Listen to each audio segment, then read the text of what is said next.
Nous sommes le jeudi 18 décembre 2025 et vous écoutez le 14e épisode de la 11e saison du podcast Faut pas pousser les ISO.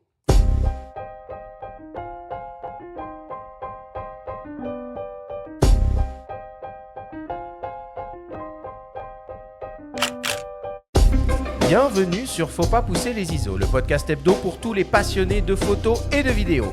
Je suis Arthur Azoulay, j'anime cette émission avec mon ami le journaliste Benjamin Favier. Aujourd'hui, on reçoit le photographe Atef Talbi. Il a accepté de nous raconter l'aventure de la publication de son nouveau beau livre Gone Too Far qu'il a réalisé en auto-édition. Quels sont les avantages et inconvénients à opter pour l'auto-édition? Quels pièges et erreurs à éviter? Quel budget prévoir et quel mode de financement mettre sur pied? Voilà les sujets que nous allons explorer ensemble. Cette émission vous est présentée par MPB, la plateforme de référence pour trouver du matériel photo et vidéo d'occasion vérifié et garanti. Acheter mieux, c'est aussi créer en confiance. Et c'est parti, 14e épisode de cette 11e saison du podcast Faut pas pousser les ISO. Comment vas-tu Benjamin ce matin? Salut Arthur, écoute ça va très bien, avant-dernier épisode, on arrive lentement à la fin de l'année. C'est chouette qu'on prenne le temps là, d'aborder une thématique pour la première fois qui nous est chère, puisqu'on va parler de livres photos, mais surtout d'auto-édition. Puis moi, ça me rappelle quelques très bons souvenirs aussi, puisque Atef, c'est pas vraiment un hasard que tu sois là, puisque tu as été, une époque pas si lointaine, le lauréat d'un concours photo organisé par un magazine qui s'appelait Le Monde de la Photo. Et depuis, moi, je suis ravi, impressionné de voir le chemin parcouru par le photographe amateur, avec 10 000 guillemets que tu es, avec cette œuvre très intime que tu nous livres là et très aboutie sur un plan esthétique. On va revenir en détail dans toute la conception de ce beau livre. Salut Atef. Salut Benjamin, salut Arthur, merci de me recevoir. Merci à toi d'avoir accepté notre invitation. Atef, si tu le veux bien, je vais commencer par te présenter à nos auditeurs. Alors, tu es photographe tunisien, passionné, basé entre Paris et Rio de Janeiro, où tu as posé tes valises. Tu viens de publier donc ton premier ouvrage photo, intitulé Gone Too Far, un projet photographique que tu décris comme une exploration intime et visuelle entre le chaos et la clarté, entre ce que l'on peut contrôler et ce qui nous traverse. Cet ouvrage dont tu vas nous raconter la conception et surtout le processus de fabrication est synchronisé avec une exposition actuellement à Paris, à la galerie Bassia Mbirikos, dans le Marais, qu'on peut découvrir jusqu'au 21 décembre prochain. Alors, Atef, la photo, c'est une passion pour toi. Pourtant, éditer un ouvrage, exposer son travail et vendre ses images, on s'approche quand même d'une activité professionnelle. Oui, je dirais que quand même une passion qui sera quand même toujours là, même si depuis quelques années ça commence à prendre des tournures un peu plus professionnelles, sur plus de la photographie d'art. En fait, j'ai toujours été un grand passionné du papier, de la photo imprimée ou tirée en argentique. Voilà, donc ça a été un cheminement pour moi assez évident d'aller vers le livre à un moment donné, quoi. Là, dans notre discussion, on va beaucoup parler de technique, on va aussi parler des coulisses de la fabrication de l'ouvrage, mais est-ce que tu peux nous parler des images qu'on trouve dans Gone Too Far? Alors, dans Gone Too Far, il y a eu... en fait, le projet est arrivé à un moment un peu particulier de ma vie, un moment un peu difficile, un moment on va dire, de bascule, de changement. Et c'était une période où j'avais un petit peu perdu l'inspiration, j'avais un peu perdu goût à tout et je me cherchais un peu. J'avais mon appareil photo quasiment tous les jours dans le sac et j'y arrivais plus. J'avais l'impression que plus rien n'avait de sens. Et puis, ça a commencé, l'élément déclencheur de ce projet, ça a été le fait de retrouver mes vieux appareils photo argentiques. En fait, il y a une dizaine d'années, je suis parti en tour du monde pendant un peu plus d'1 an et demi. Et j'avais mis de côté tous mes vieux appareils argentiques parce que je faisais que ça jusqu'à mes 32 ans, 33 ans. Et donc, j'avais mis ça de côté. Et il y a 3 ans, donc pendant cette fameuse période, je suis allé aider un ami à déménager, donc en cherchant, en vidant la cave de l'appartement. À la fin, il restait un petit sac et donc mon ami me dit bah, il est à toi. Je m'en souvenais pas du tout. Il me dit non, tu l'as laissé ici avant de partir en voyage. Donc il me donne le sac, je l'ouvre et là, à ma surprise, je trouve tous mes vieux appareils argentiques. Et le soir même, j'ai tout de suite su ce que je voulais en faire. Et en fait, je suis reparti donc je suis parti en Islande, même si l'Islande n'est pas vraiment le sujet, mais plutôt le cadre de ce projet. Et je voulais faire des photos, revenir vers le noir et blanc déjà, parce que pendant quasiment 10 ans, je faisais que de la couleur avec la photo numérique. Et là, j'avais vraiment envie de revenir vers mes amours de jeunesse, quoi, donc vers la photo noir et blanc. Et puis faire des photos surtout imparfaites, des photos avec du flou, euh, avec beaucoup de contraste. Le flou, c'est avec plusieurs techniques que j'ai exploré ça, on va dire, soit avec du flou, avec des mouvements intentionnels de caméra ou des poses longues, l'utilisation de filtres ND. Donc voilà, l'idée globale du projet, c'était de pas forcément photographier un sujet, mais photographier le regard que j'ai, mon regard qui était changeant pendant cette période un peu compliquée, sur un endroit que j'aime énormément et qui représentait autre chose avant pour moi. Donc c'était une manière un peu de se retrouver avec ce projet, quoi. Et bah, tu en parles bien et ça donne envie d'aller découvrir tout ça. Bon, allez, on attaque l'émission comme d'habitude avec le Flash Actu.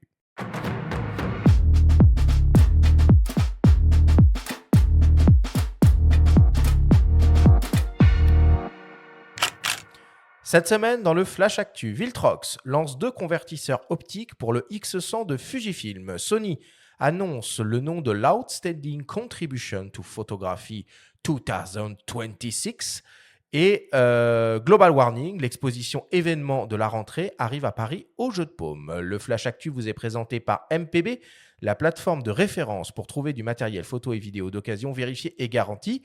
Acheter mieux, c'est aussi créer en confiance. Viltrox vient d'officialiser 2 nouveaux convertisseurs optiques à destination du compact expert star, le Fujifilm X100.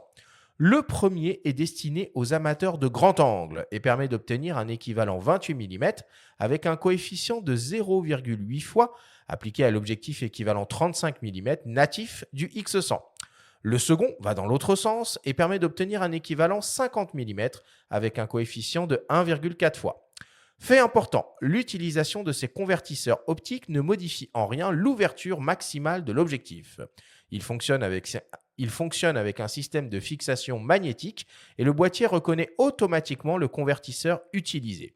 Ils sont compacts, légers et proposés en finition noire ou silver pour s'accorder à la couleur du boîtier. Le Viltrox TCL X106 est annoncé au prix de 219 € et le Viltrox WCL X106 au prix de 179 €. On continue avec Sony et son concours photo international, les SWPA pour Sony World Photography Awards. Même si nous ne connaissons pas encore les lauréats professionnels et amateurs de cette dernière édition, qui seront dévoilés à l'occasion de la grande remise des prix à Londres le 16 avril prochain, on sait déjà qui recevra l'Outstanding Contribution to Photography 2026. Après Suzanne Meiselas l'année dernière, il s'agit cette année de Joël Meyerowitz, célèbre entre autres pour sa street photo et son travail en couleur. Les SWPA sont accompagnés d'une exposition organisée à la Somerset House de Londres du 17 avril au 4 mai pour présenter les images des différents lauréats et donc de Joël Meyerowitz. Il sera possible de découvrir certains tirages emblématiques de l'artiste ainsi que des installations sonores et vidéo inédites. Et enfin, pour terminer, l'exposition photo qu'il ne faut pas louper à la rentrée. On l'a déjà évoqué la semaine dernière à l'occasion de la mort du photographe Martin Parr. Le Jeu de Paume Paris accueille à partir du 30 janvier une grande exposition événement de l'artiste intitulée Global Warning. Depuis 50 ans, sans militantisme, mais avec constance, aux quatre coins du globe, Martine Parr a dressé un portrait saisissant des déséquilibres de la planète et des dérives de nos modes de vie. Cette exposition propose de revisiter l'œuvre de l'artiste à travers différentes séries réalisées depuis la fin des années 70 jusqu'à aujourd'hui. En quelques 180 œuvres, traversant plus de 50 ans de production, de ses débuts en noir et blanc à des œuvres récentes, l'exposition aborde en 5 sections nos turpitudes contemporaines à travers des thèmes, des motifs, des obsessions récurrentes. L'exposition Global Warning de Martine Parr, c'est au Jeu de Paume Paris du 30 janvier au 24 mai 2026 et il est déjà possible de réserver ses créneaux de visite.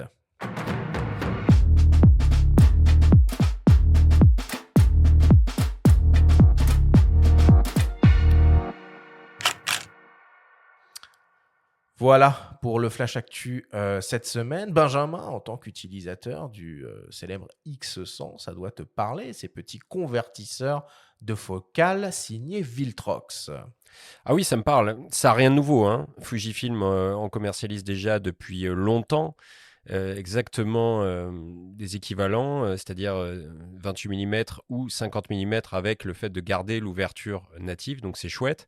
Ce qui est moins chouette à chaque fois, c'est que ça rajoute un petit peu d'épaisseur sur le boîtier, puisque Ouais, forcément, ouais. voilà, c'est quand même l'avantage de ce type de boîtier qu'est le X100, c'est que ça reste très compact. Là, on se retrouve avec une optique un peu plus encombrante, un petit peu comme sur les Leica Q. Néanmoins, ça donne plus de polyvalence au boîtier et puis ça permet de pas trop se ruiner non plus parce que c'est pas ultra cher. Ça l'est encore moins avec la proposition de Viltrox. Ce serait intéressant de regarder ce que ça donne optiquement. Il y a l'air d'y avoir un petit peu plus de vert parmi les lentilles qui le composent.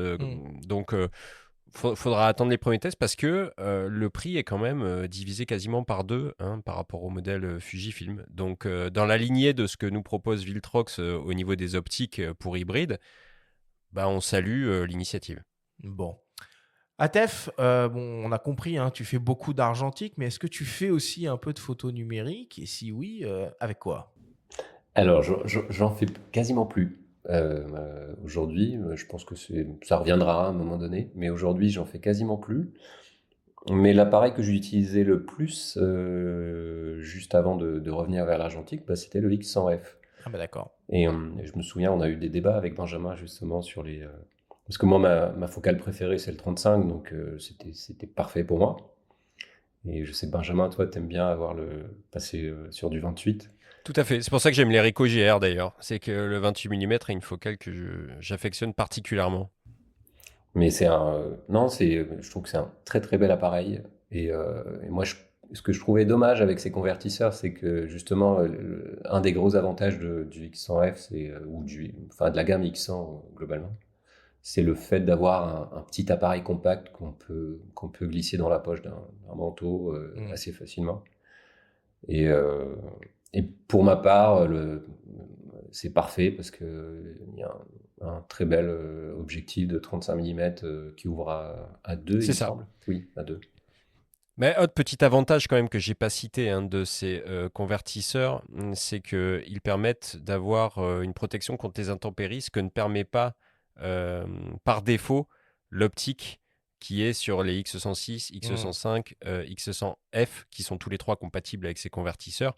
C'est pas une mince affaire, c'est pas un détail si vous venez à photographier dans des pays un peu humides, un peu comme le Brésil par exemple, Atef, si tu vas dans le Pantanal ou des coins un petit peu comme ça, ça peut avoir son importance. Ça l'aura pas pour tous, mais c'est sûr, il faut le rappeler, la compacité va être un petit peu sacrifiée. Bon. Benjamin, tu voulais évoquer aussi deux nouveaux ouvrages d'une autrice qu'on connaît bien dans Faut pas pousser les ISO, puisqu'il s'agit de Joëlle Verbruge. Oui, tout à fait. On n'est pas dans le registre du livre photo à proprement parler, c'est-à-dire on n'est pas dans le beau livre. On est néanmoins dans l'auto-édition, puisque Joëlle édite la plupart de ses livres. Donc, Joëlle nous propose deux livres sous un angle juridique, puisqu'elle est avocate et photographe. Donc, le premier s'intitule Les photographes et la protection du consommateur.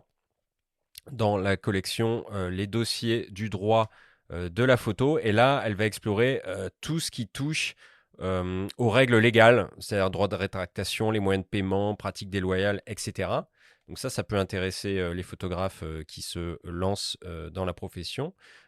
L'autre ouvrage qui va vraiment nous intéresser dans le cadre de l'émission d'aujourd'hui, c'est un ouvrage qui s'intitule tout simplement l'auto-édition.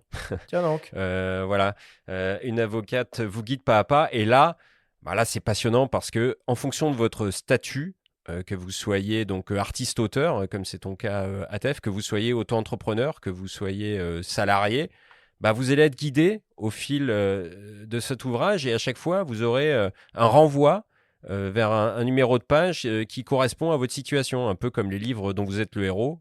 Tout le monde aura peut-être pas la ref Si, si, selon moi je l'âge. l'ai, je l'ai, je l'ai. Ça me rassure. Mais du coup, ça rend la lecture hyper fluide, très directe. On perd pas de temps, entre guillemets, à tout ingurgiter parce qu'il y a énormément d'informations. Mais si, par exemple, vous vous posez des questions sur la tarification à donner, le tarif à donner à votre livre, sur les mentions légales, sur le numéro ISBN, etc., etc. Bon, on va revenir sur certains de ces aspects avec toi, Atef. Ce livre est fortement recommandé. Vous pourrez le trouver donc sur le site de Joël, droit-et-photographie.com, au prix de 20 euros. Bon. Voilà pour l'actualité cette semaine.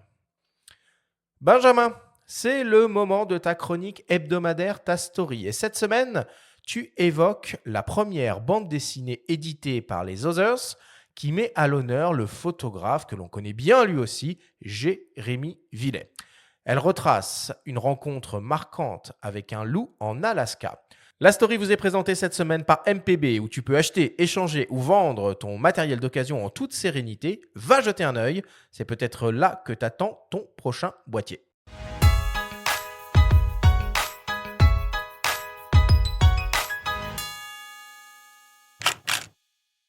Vous connaissez peut-être le podcast Les Baladeurs, signé Les Others, qui sévit depuis 8 ans sur toutes les plateformes et fait la part belle aux aventures et mésaventures en pleine nature. Parmi les nombreux épisodes disponibles, le récit à la première personne du photographe Jérémy Villet racontant son face-à-face avec un loup en Alaska, alors qu'il est sur la piste du lynx en 2017, fait partie des plus marquants. Cette histoire, belle et tragique, prend à nouveau corps sous la forme d'une bande dessinée cette fois, intitulée Alaska Highway. Le premier ouvrage de la nouvelle collection Les Baladeurs Éditions. Une initiative naturelle pour les Others nous a confié Inès Cochard, chef de projet éditorial Les Baladeurs. C'est vrai que l'idée est venue assez naturellement, parce que c'est vrai que nous, les Others, on a quand même une sensibilité esthétique déjà assez présente, notamment dans le magazine. On a déjà beaucoup de contacts avec des illustrateurs qui interviennent dans le magazine. Donc on s'est dit, voilà, faire quelque chose de tout autre. Donc vraiment quitter l'univers sonore pour quelque chose de visuel et donc de créer des bandes dessinées. L'idée, c'était, voilà, là, on met en place la maison d'édition, ce qui n'est pas rien d'ailleurs de créer une maison d'édition. Donc l'idée, c'est d'abord de sortir une première BD. Donc c'est une BD qui nous a pris quand même pas mal de temps parce qu'il y avait beaucoup de choses à penser. Mais voilà, l'idée, c'est de pouvoir en sortir à partir de l'année prochaine. On en sortira une l'année prochaine, donc en 2026, et après de pouvoir en sortir 2 par an. Aucun lien direct avec le podcast n'est établi dans la BD, la volonté de l'éditeur étant de proposer 2 supports indépendants l'un de l'autre, à tel point que l'auteur du projet, Marie Larrivé, illustratrice, peintre et réalisatrice, s'est totalement approprié l'histoire en échangeant directement avec l'intéressé, précise Inès Cochard. Par exemple, Marie, pour raconter l'histoire de Jérémy dans la BD, elle n'est pas du tout repartie du podcast. C'est-à-dire qu'elle a juste revu Jérémy, qui lui a raconté son histoire. Et après, en fait, c'est elle qui, à partir de l'histoire de Jérémy, a reconstruit sa narration et même a ajouté quelques petits éléments qui n'existent pas dans la vraie vie, enfin, voilà, que Jérémy ne lui a jamais raconté, mais pour créer en fait son storytelling, quoi. Marie Larrivé partage avec Jérémy Villet le goût des grands espaces sauvages et le silence, d'où une grande économie de mots dans la narration, tout au long de ces 176 pages. Il y avait aussi ce parti pris de se dire que dans le podcast, on est dans une histoire qui est racontée purement par les mots. Et là, l'idée, c'était vraiment peut-être, en tout cas pour la première BD, et d'après ce que Marie avait envie de faire, de transmettre cette histoire qui est une histoire purement silencieuse et contemplative, juste par l'image et par l'illustration. Et donc, en fait, de pouvoir faire passer ces sensations du froid, de l'émotion, par l'image et par du coup des variations peut-être de pleine page, de plus petits formats, etc. De pas laisser la place centrale aux mots alors qu'on est dans une histoire qui est purement silencieuse. Le photographe nous a confié voir d'un bon œil l'appropriation de son histoire, aussi intime soit-elle, par une autre personne. Petit à petit, elle a réussi à reconstruire par l'image, l'intériorité. Ce que le podcast arrive à faire, car il convoque un peu nos souvenirs pour, si je parle d'une forêt, de l'hiver, des sapins, on va utiliser des images qu'on a dans notre, tête et du coup des émotions qu'on a eues à ce moment-là dans nos souvenirs. Et Marie, par la couleur et le dessin, elle arrive à faire ça et donc, d'un coup, toute cette rencontre, d'être tout seul en Alaska avec un loup, devient très intime et je trouve ça incroyable à quel point le dessin peut porter, paradoxalement des choses, très personnelles et très intimes et assez universelles aussi et la BD, c'est fou parce que chaque planche de cette BD pourrait être, une œuvre à part entière, par un travail immense. À la fin, on rentre complètement dans un monde, autonome qui est celui d'être, dans le froid de l'hiver. Ces sentiers narratifs, par la voix, par le pinceau, ont permis à Jérémy de dépasser le simple cadre de la photographie et de partager cette rencontre en pleine nature d'une autre façon, encore plus proche de son ressenti. Cette rencontre avec un loup, en fait, c'est une rencontre qui a vraiment changé mon approche du monde et même, en fait, quand ça m'est arrivé, à la fin, j'ai cru que j'allais arrêter de faire des photos. C'était vraiment un basculement pour moi et c'est une histoire qui m'a bouleversé, qui m'a marqué et je croyais la garder toujours pour moi jusqu'à ce qu'un jour, je me dise que ça vaille le coup de la raconter. Alors j'ai plein de photos que j'ai jamais montrées et que finalement je montrerai pas parce qu'elles ont une espèce de cruauté et de d'impudeur qui parle pas de ce qui s'est passé d'intime entre un animal sauvage, ma perception de cet animal et le monde autour de nous et je crois que le podcast, ça a été vraiment la seule façon de le partager et moi, ça m'a permis de vivre avec ça parce que c'est quand même une histoire qui m'a traumatisé et aussi qui m'a fait avancer, mais en même temps qui m'a permis d'en faire un peu plus mon métier car, grâce au podcast et à d'autres reportages, j'ai pu, encore plus partager mes photos, alors que je pensais que ça allait me donner plus envie de faire des photos et il y a toujours cette limite à faire des photos où on montre qu'une seule chose, c'est, surtout moi qui ne crée pas des photos en imaginant un cadrage ou une construction en studio, mais j'essaie juste de faire des photos, presque, à la hauteur de la beauté, du monde sauvage qui me saute à la figure quand je vais dehors. Moi qui ai écouté un peu tous les baladeurs, je suis trop pressé d'entendre, certaines histoires que je me suis imaginées dans ma tête, mais cette fois, dessinées, par une autrice ou un auteur qui lui va y mettre, ce qu'il a imaginé dans sa tête. Je trouve ça fou. Pour une fois avec la BD, on rentre un peu dans l'émotion de quelqu'un d'autre et je crois que c'est un peu la meilleure manière de partager celle, de la personne qui l'a vécue.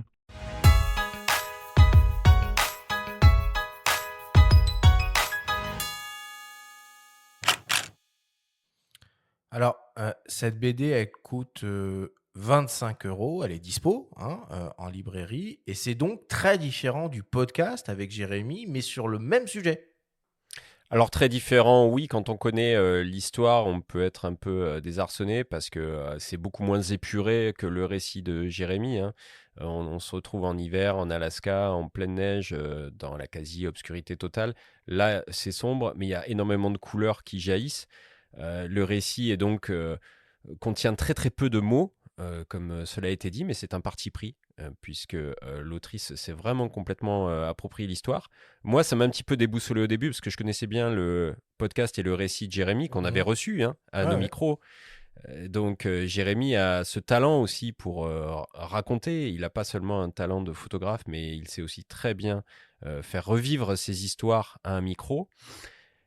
J'ai relu la BD en écoutant le podcast et j'ai bien Oula. aimé cette expérience-là. Donc, j'invite les auditeurs à se faire leur propre avis, hein. S'ils connaissent le podcast Les Others, à aller regarder, découvrir cette BD en librairie, que ça leur plaise ou non, qu'ils la prennent ou non, et à éventuellement faire cette expérience d'écouter le récit de Jérémy en même temps qu'il la feuillette.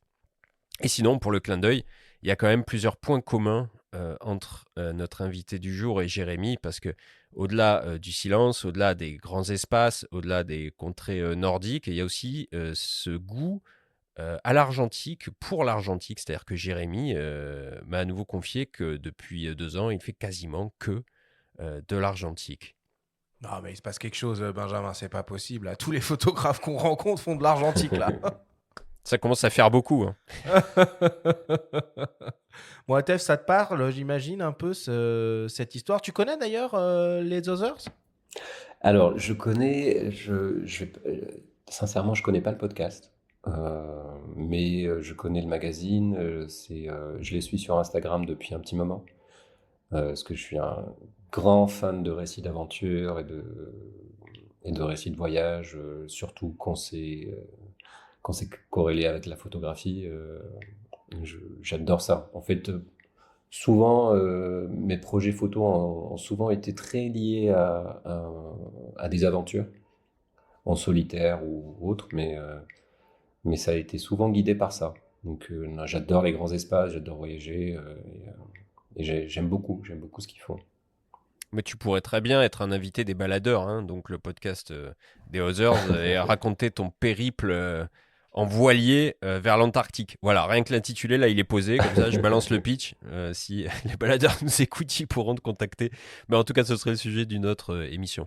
Et puis, en toute logique, après la redécouverte de ton matériel argentique, la réalisation de ce premier beau livre photo, ce podcast avec nous, faut pas pousser les ISO, et puis peut-être avec d'autres, la suite logique, c'est la BD, évidemment, Atef, qui raconte un peu tes histoires et tes aventures.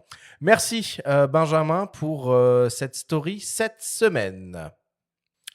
Je vous propose maintenant une petite respiration avant d'attaquer cette grande discussion consacrée à l'auto-édition. On revient dans quelques secondes après une courte publicité.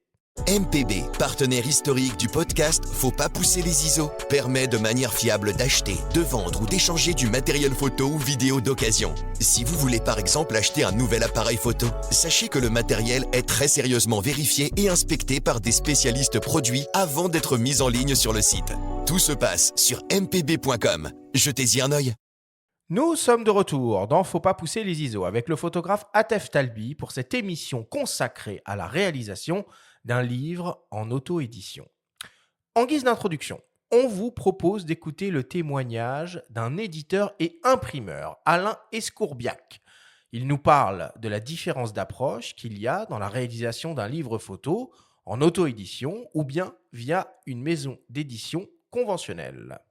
Faire un livre, c'est un passage indispensable par rapport à faire évoluer une carrière et par rapport aussi à acquérir une certaine légitimité dans un métier de photographe quand on est photographe professionnel ou dans un parcours de photographe quand on est photographe amateur et qu'on recherche aussi de la reconnaissance des autres photographes ou d'un public.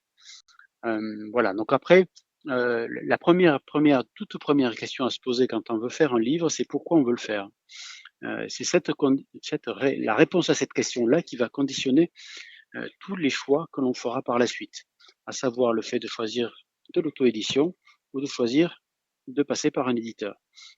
Tout en sachant que l'auto-édition, on a l'habitude de dire nous que ce n'est pas un second choix, c'est une alternative, et souvent c'est un choix qui est assumé, qui est voulu par l'auteur. On a fait des livres édités nous avec une photographe assez connue qui s'appelle Sabine Weiss, et Sabine Weiss à un moment donné a eu besoin de faire un livre auto-édité à 90 ans, alors qu'il n'y avait aucun livre sur elle en librairie, mais ça correspondait à un besoin et ça lui a permis un an ou 2 ans après, d'avoir 3, 4 livres après qui étaient chez des éditeurs et des livres traditionnels. Donc en fait, voilà, c'est un choix de auto-édition ou édition, et après on se donne les moyens d'aller de monter ce projet, et tout en sachant que auto-éditer son livre, ça veut dire aussi remplacer beaucoup de métiers qui sont ceux d'une maison d'édition. Et ça commence par l'editing, le choix des photos. Ça continue par la direction artistique, la mise en valeur de ces images, l'aspect narratif du livre, hein. Un livre photo, ça doit raconter une histoire. Il y a un début, il y a une fin. Pourquoi est-ce que je vais mettre une photo au début, une autre à la fin, et puis celles qui sont entre la première et la dernière? Voilà, il faut qu'il y ait une logique, il faut qu'il y ait un ordre, il faut qu'il y ait une cohérence. Et il faut que ça corresponde à l'histoire qu'on a envie de raconter. Et après, il y a aussi la mise en page, la mise en valeur. Une direction artistique, c'est extrêmement important aussi par rapport à la valorisation des images en tant que telles et par rapport à la considération que les gens auront du livre photo. Hein, et en même temps, chez nous, ce qu'on a l'habitude de dire chez Escourbiac, c'est qu'on ne fait pas un livre de plus. On fait le livre du photographe qui vient nous voir. Et donc, ça passe par souvent de très longs entretiens. Dans notre showroom à Paris, où on a plus de 40 000 échantillons de papier, on a plus de 2000 livres sortis de nos presses. Et ces entretiens-là nous permettent de définir avec le photographe les contours de l'objet que l'on va faire en fonction, toujours pareil, de la réponse à la question initiale, c'est pourquoi je fais un livre. Voilà, donc par rapport à la réponse à cette question, on a entendu depuis 20 ou 30 ans qu'on fait des livres avec des auto-éditeurs, des réponses parfois très surprenantes et très différentes d'un photographe à l'autre. Après, la façon de l'anticiper de façon à ce que ça reste une belle aventure, et c'est toujours notre argument aussi, éditer un livre, ça doit rester une belle aventure. Et d'ailleurs, on pose systématiquement la question au photographe une fois qu'on a fait le livre de savoir si c'était à refaire, est-ce qu'il le referait? Et on ne nous a jamais répondu non. Atef, on va commencer par la première question. Qui tue. La question qui tue. Si c'était à refaire, est-ce que tu referais? Oh oui, non, je referai. Il y a quelques jours, j'en parlais avec un ami et qui me posait la question. Il me disait, mais pourquoi tu as fait un livre? Parce que j'aurais pu juste m'arrêter à mes tirages photos, les montrer comme ça, accrochés au mur. Et j'ai répondu, je le pense pas vraiment, mais c'était un peu la blague en lui disant que j'ai fait un livre photo parce que je ne savais pas à quel point ça allait être galère.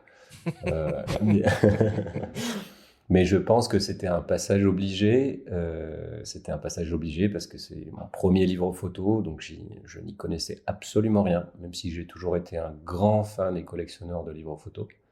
Mais faire un livre, c'est un autre métier en fait. On découvre un autre métier. Et si c'était à refaire, oui, je le referais avec plaisir. Le deuxième sera plus facile certainement, mais oui, si c'était à refaire, je le ferais.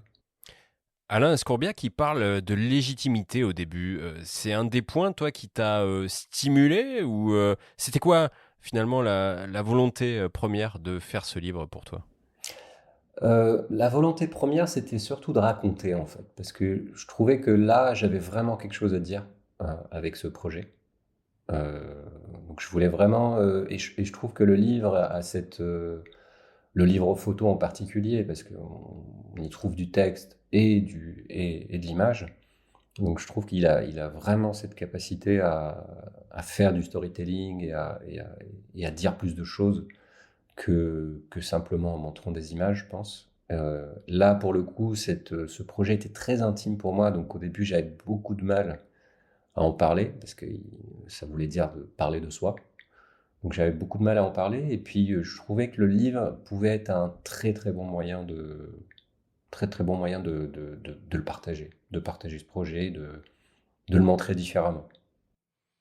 Et qu'est-ce qui se passe dans ta tête entre le matin où tu te réveilles avec cette première idée, cette première envie et le moment où tu te lances directement? Parce que bon, c'est pas un truc qu'on décide comme ça en 2 minutes. Quel a été le parcours dans ta tête? Qu'est-ce qui s'est passé? En fait, le jour où je suis parti prendre ces images, j'avais déjà l'idée du livre en tête. Mais je me suis dit peut-être, on verra ce qui va ressortir de ces vieux appareils, parce que je savais même plus s'ils étaient encore étanches ou non, est-ce qu'il y avait des fuites de lumière, est-ce que les photos allaient être bien. C'était vraiment beaucoup de doutes, donc je me suis dit on verra au retour, quand on commencera à travailler sur les tirages, pour voir si ça vaut la peine d'aller plus loin vers le livre. Et puis j'ai eu la chance de travailler avec un très grand tireur qui est Diamantino Quintas. Pendant plusieurs mois, en fait, j'ai tous mes vendredis qui étaient réservés donc, à ce projet. Donc j'allais dans sa chambre noire, dans son labo à Bagnolet. Et puis on passait tous les vendredis à faire 5, 6, 7 tirages sur sur la centaine de photos qu'il y avait dans ce projet. Et puis petit à petit, en découvrant les images petit bout par petit bout, ça m'a vraiment beaucoup encouragé à aller plus loin. Et je me suis dit, c'est dommage de s'arrêter là. Et c'est là que j'ai commencé petit à petit à creuser la piste du livre et par où on commence, parce que quand on n'a jamais fait de livre et qu'on n'a personne autour pour nous guider là-dessus, c'est pas un monde où on rentre facilement, je trouve. Je trouve qu'il n'y a pas beaucoup de matière, que ce soit sur Internet ou dans les livres, qui justement peuvent guider un photographe ou un artiste tout simplement à faire son premier livre. Mais justement, l'auto-édition, ça paraît pas être la voie la plus simple. Tu as envisagé l'édition, on va dire, classique au départ? Raconte-nous un petit peu comment tu as cheminé. Alors, justement, donc, manquant justement d'informations sur ce milieu, hein, j'ai eu la chance de faire la connaissance de Agathe Kalfas, qui est une consultante qui accompagne des photographes sur leurs projets de livres ou d'exposition ou autres. Et on a fait quelques sessions d'échange. On s'est rencontrés d'abord à Paris, et puis on a même été chez Diamantino au labo ensemble. Et puis j'ai échangé avec elle parce que j'avais beaucoup d'idées en tête, et puis j'avais un peu de mal à structurer tout ça. Donc on a fait pas mal de sessions avec Agathe Kalfas qui m'a beaucoup aidé à structurer les idées et qui m'a justement parlé des différentes options qu'il y avait. Donc on avait au début envisagé 3 options. Donc c'est soit on passe par une maison d'édition, soit on fait un livre en auto-édition comme je l'ai fait. Et la troisième, c'était de faire un livre en auto-édition, mais en postulant pour des bourses. Parce qu'il y a pas mal d'organismes qui aident aussi les photographes à aller jusqu'au bout de leur projet de livre. Et chacune de ces 3 options avait ses avantages et ses inconvénients en termes de liberté, par exemple par rapport à la forme que va prendre le livre. Et quand on va vers une maison d'édition, je pense qu'on est un petit peu plus restreint à ce niveau-là. Et on va par exemple, on va pas trop avancer sur l'editing du livre et son design, mais on va plus se concentrer sur son contenu pour le présenter dans un premier temps avec une note d'intention. Alors que si on fait un livre en auto-édition, là on a plus de liberté, par exemple, sur cette partie-là, et on peut y aller directement, quoi. Alors, tu as choisi la voie de l'auto-édition, donc déjà level 2 dans le bazar. Et puis, tu as choisi le parcours hardcore, où finalement, tu t'occupes absolument de tout. Il existe pourtant des sociétés, et la maison d'Alain Escourbiac en fait partie, qui proposent des espèces de services d'accompagnement un peu clé en main pour de l'auto-édition. Est-ce que tu as sondé un peu ces solutions-là et pourquoi tu ne les as pas retenues? Alors, en fait, juste pour répondre à la question précédente de Benjamin, oui, j'ai envisagé de passer par des maisons d'édition. Euh, donc, j'en ai contacté quelques-unes qui avaient une ligne éditoriale plutôt assez proche de ce que je voulais. Euh, je pense, quand on est un photographe pas très connu, on a un peu de mal à attirer l'attention comme ça. Et puis, en fait, après, je pense que c'était surtout au bout d'un moment, j'ai rencontré aussi Escourbiac, hein, j'ai été dans leur bureau, l'accueil a été merveilleux, c'était génial parce qu'en plus, ils ont une telle expérience du livre photo que quand on a des idées ou quand on veut voir des exemples, ils ont quasiment tout fait en termes de création. Ils ont un nombre incalculable d'échantillons de papier pour le choix de papier. Donc je les ai rencontrés aussi, et puis au final, ce qui a compliqué un peu la tâche en tout cas dans mon cas, c'était d'abord cette expatriation au Brésil. Donc j'étais un peu loin. Et puis après, c'était pour des questions de budget que j'ai pas pu faire ça, par exemple avec Escourbiac ou d'autres structures. d'accompagnement. Donc j'ai fait plusieurs devis un peu ailleurs. Et puis j'ai un peu découpé les tâches. Parce que j'ai pas fait la photogravure, j'ai pas fait le, le design et l'impression avec le même prestataire, on va dire. Donc j'ai un peu découpé ces tâches et puis ça a été un peu une autre aventure donc qui m'a appris aussi à lâcher prise. Parce que j'avais un peu tendance à vouloir tout faire, à faire mes tirages tout seul. Finalement, j'ai appris à travailler avec Diamantino et j'en suis très très content. Sur le design du livre, je pensais le faire tout seul aussi. Et puis j'ai fait la rencontre de Théo Miller, qui a été vraiment une très très belle rencontre et puis qui m'a permis d'avoir un regard différent et puis d'avoir ses propositions et son expérience dans le design de livres photos. Et voilà, donc j'ai un peu découpé. Donc j'ai pas fait ça avec un seul prestataire, mais avec des prestataires différents et chacun a apporté sa petite brique à ce projet, quoi. Donc, Atef, comment tu l'as calibré ce projet et combien de temps ça t'a pris? Donc oui, donc à partir du moment où j'ai commencé à penser à ce projet et le moment où le livre est sorti, j'ai mis en tout 3 ans. Donc, au début, au bout de la première année, je commençais un petit peu à stresser. La motivation était toujours là, hein, mais c'est juste que je me disais, ah, mais ça fait déjà 1 an, il va jamais voir le jour ce livre, par où je vais commencer? Et puis j'en ai parlé avec Agathe qui m'a dit non, mais t'inquiète pas, un livre photo, en général, un projet de livre, c'est entre 1 an et demi et 3 ans. Donc prends ton temps, fais les choses bien et stresse pas par rapport au temps. Et comment tu l'as calibré dans son envergure finalement? Définir le budget, choisir le nombre d'exemplaires, mettre un prix aussi sur ce bouquin. C'est des trucs qui se pensent en amont, tout ça. Pour le budget, au début, je pense que quand on fait un premier livre, on ne peut que être un peu étonné par par les prix, parce que un livre photo, ça coûte très cher. Euh, et je comprends pourquoi, hein, ça coûte cher aujourd'hui. Le papier, un papier de qualité, ça coûte cher. Un bon travail d'impression, ça coûte cher. Ne serait-ce que le design, tout a un prix. Et c'est normal. C'est pour ça qu'aussi, quand on va en librairie et qu'on achète un livre d'artiste, euh, les prix sont un petit peu plus élevés qu'un livre de littérature, par exemple. Euh, donc pour justement avoir une idée de ces prix, donc j'ai fait des devis. J'ai appelé, je me suis un petit peu renseigné, j'ai appelé un ami qui avait fait un livre juste avant, donc on a un petit peu discuté, on a comparé des devis qu'on a fait à peu près sur le même volume de livre, avec à peu près le même nombre de pages, le même papier. Donc c'est comme ça que j'ai commencé à me faire une idée sur les tarifs. Et après, petit à petit, ben, on commence un peu à faire des calculs pour savoir combien ça va coûter tout ça, parce que il y a beaucoup de choses.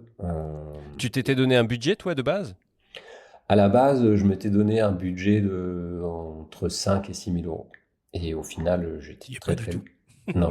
Mais- C'est un peu comme un mariage, quoi. Tu pars d'un truc et puis tu doubles ou tu triples, quoi. C'est ça, c'est un peu ça. Tu triples facilement, je pense. Et en tout cas, il y a toujours moyen de réduire, hein, ces budgets en réduisant la taille du livre, le nombre d'exemplaires, même si à un certain niveau, même en réduisant le nombre d'exemplaires, on n'arrive pas vraiment à baisser le coût parce que Au il y a- contraire, même. ouais, parce que je pense que plus on augmente le nombre d'exemplaires, plus le coût unitaire du livre devient bas. Mais après, il faut les vendre aussi, hein. Si on fait, je sais pas, moi j'ai fait 500 exemplaires pour mon livre, mais 500 ou 1000 exemplaires, après il faut les vendre, surtout quand on passe pas par une maison d'édition et qu'on n'a pas la machine de distribution que peut avoir une maison d'édition après. C'est le challenge de la suite. C'est quoi les principaux postes de dépenses dans un projet comme ça? Et est-ce qu'il y a des choses qu'il faut avoir en tête qui paraissent pas évidents et qu'on découvre un peu par surprise? Euh, Je dirais le principal poste de dépense, c'est bien sûr l'impression. C'est c'est le coût du papier, de l'impression sur presse, de la reliure, de la confection du livre. Ça dépend bien sûr de la couverture qu'on va choisir, couverture rigide, souple, toilée ou pas toilée ou imprimée. Il y a tout ça qui se rajoute, mais il y a aussi tout ce qui vient en amont, qu'on a tendance à un peu négliger, mais le design, la photogravure, donc la préparation des fichiers pour l'impression, c'est très très important pour essayer de reproduire au maximum la qualité des tirages argentiques qu'on a, même si on l'atteindra jamais, mais sur presse, mais on peut facilement s'en rapprocher si on prépare bien ces fichiers à l'impression, si on calibre bien les machines le jour de l'impression. Euh, donc il y a tous ces coûts-là qui se rajoutent. Et puis il y a des coûts qui sont pas forcément visibles au début, mais c'est les coûts aussi des déplacements, des rendez-vous, dans mon cas, bah, c'est les coûts de consultation de certains experts. Euh, voilà, donc il y a tous ces petits coûts qui se rajoutent petit à petit, quoi. Donc au final, ton projet, le budget, il s'élève environ à 15 000 euros, c'est à peu près ça? Ouais, c'est un peu moins, 14 000, Un peu ouais, moins. autour de 15 000 euros en tout. Et tu arrives à un prix facial de l'ouvrage de 59 euros. À quel moment elle se goupille, cette équation-là? À quel moment tu finalises le tarif du livre? Alors, en fait, ouais, le tarif, le tarif de vente au public, c'est vraiment une équation un peu difficile à résoudre parce on n'a pas envie, moi-même étant passionné de livres photo, j'ai envie qu'il y ait le plus de personnes qui puissent acheter le livre, qui puissent en profiter. Donc on n'a pas envie de mettre un prix très élevé, mais en même temps, on arrive à un moment où il faut faire des choix parce que il faut que le livre faut qu'on arrive au moins à l'équilibre en vendant un certain nombre de livres, parce que le livre n'est pas forcément fait que pour faire du gain, hein. C'est aussi un objet, c'est aussi un super beau portfolio, hein, pour un photographe. Euh, Après, il y a un certain nombre de livres qui vont être envoyés pour la com. Donc, il y a beaucoup de livres qui vont pas être vendus, forcément. Et donc, on arrive à un certain nombre, on se fixe un certain nombre de livres qu'on pense pouvoir vendre directement ou indirectement, en comptant aussi la marge des libraires, par exemple, euh, qui peut être assez élevée, hein, qui monte jusqu'à 30, voire un peu plus parfois. Donc, on se fixe un certain nombre de livres qu'on peut vendre directement ou indirectement, et à partir de là, on fait un prix, on dit, OK, si on vend, il faut vendre à quel prix pour rentabiliser au moins ces 15 000 euros, quoi. Oui, puis parce que tu n'as pas voulu rogner sur la qualité, comme tu le dis, ça fait un très bel objet, ça fait une belle vitrine pour ton travail, la couverture est toilée, superbe, donc on comprend que le coût soit un peu plus élevé. Est-ce que par exemple l'exposition, qui est en ce moment, Arthur en parlait au début de l'émission, qu'on peut voir dans Paris, participe à ce levier de vente du livre? Non, non, pas vraiment, parce que je pense que l'exposition, c'est aussi un autre budget. Parce que Eh oui, eh. surtout quand on fait des tirages argentiques, il y a pas mal de tirages en grand format, en 120 par 80 par exemple, qui sont très bien encadrés par un atelier qui est spécialisé, qui est l'atelier image collée. Donc on part vraiment sur un autre budget, donc l'exposition ne peut pas vraiment rembourser le coût de fabrication du livre, quoi. Alors, tu as pris la casquette de chef de projet, évidemment, là-dessus, comme un véritable éditeur.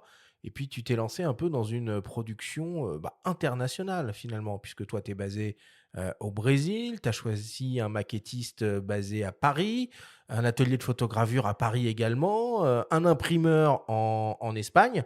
Comment tu as réussi à synchroniser, finalement, tout ce beau monde à distance? Alors, ça a été la partie, je pense, la plus difficile dans ce projet, justement d'essayer de tout faire à distance, même s'il y a des choses pour lesquelles on est obligé d'être là. Donc, le jour de l'impression, Je pense il faut être là. Certains photographes vont même jusqu'à être là le jour même le jour de la reliure, quoi. Donc, mais toute la phase en amont ça a été faite un peu ouais, à distance. Déjà rencontrer, trouver, par exemple, Théo Miller, le designer du livre, on s'est rencontrés, on s'est connus, je l'ai connu sur Instagram. Ok. Je cherchais un designer, j'ai fait des entretiens avec deux, trois designers. Il y en avait qui étaient en France, il y en avait qui étaient en Lituanie, en Ukraine et en Italie. Et puis avec Théo, ça avait vraiment matché. Je trouvais que il avait vraiment compris ce que je voulais faire. Et puis son travail me touchait beaucoup. Donc j'ai vu un peu ce qu'il avait fait avant. Et je pensais qu'on pouvait faire quelque chose de bien ensemble. Donc c'est comme ça que ça a été fait. Mais ouais, ça a été un peu la partie la plus difficile, d'essayer de faire synchroniser tous les agendas aussi pour que je puisse être là à certaines étapes de création, de préparation. Par exemple, pour la photogravure, j'ai dû être là à Paris pendant 2 jours où j'ai été à l'atelier des artisans du regard pour qu'on revoie les images une à une, apporter des modifications quand il fallait en apporter, et pour arriver au final à un travail un peu plus harmonieux et un peu plus cohérent pour qu'on puisse l'envoyer en presse. Faire communiquer aussi les artisans du regard qui ont fait la photogravure avec l'imprimeur pour qu'ils puissent communiquer, pour être sûr d'avoir les bons calibrages des machines le jour de l'impression. Là, tu parles du maquettiste, donc Théo Miller. Il s'agit d'une œuvre très intime, de par le travail photographique que tu proposes, mais aussi les textes, parce qu'il y a beaucoup de textes dans l'ouvrage, à la fois d'ailleurs en français et en anglais. À quel moment tu as tranché tous ces aspects-là et quel rôle il a joué, lui, dans ces décisions? Est-ce que dès le début, toi, tu avais cette volonté de proposer des textes en français, en anglais, pour du coup peut-être ouvrir au marché un peu international? Explique-nous comment tu as procédé. Alors, pour être honnête, avec Théo, en fait, comme j'avais beaucoup prémâché le travail avant, au début, comme je disais tout à l'heure, je voulais tout Donc tu faire voulais tout tout seul. faire, toi. Oui. Voilà, je voulais tout faire tout seul, donc j'avais bien avancé sur le séquencement des images, sur le texte. Le texte, je l'ai écrit, je sais même pas combien de fois, parce que justement, il y a cette portée très intime dans le texte où je parle de moi-même, chose que j'avais jamais fait avant quand j'écrivais des récits de voyage, quand je voyageais, mais j'aimais pas trop parler de choses aussi intimes. Et puis au final, j'ai eu cette idée d'avoir une approche plus narrative, euh, où c'est ce que j'écrivais un petit peu quand j'étais dans l'avion, hein, en allant en Islande pour prendre ces images. En fait, je me suis remis un peu dans cet état d'esprit et de se dire, ok, j'ai pas besoin d'expliquer, je vais juste raconter. Raconter dans quel état d'esprit je suis, pourquoi j'y vais, et puis comment je visualise les images euh, que j'aimerais produire. Et au final, ça a été ça. Après, l'anglais, pourquoi? Parce que en fait, je suis beaucoup de photographes d'un peu partout dans le monde, et j'aime bien cette idée un peu universelle que peut avoir la photo. Et donc, je voulais aussi, tant qu'à mettre du texte, je voulais faire en sorte qu'il soit lisible par le plus de personnes possible, quoi. Donc, voilà.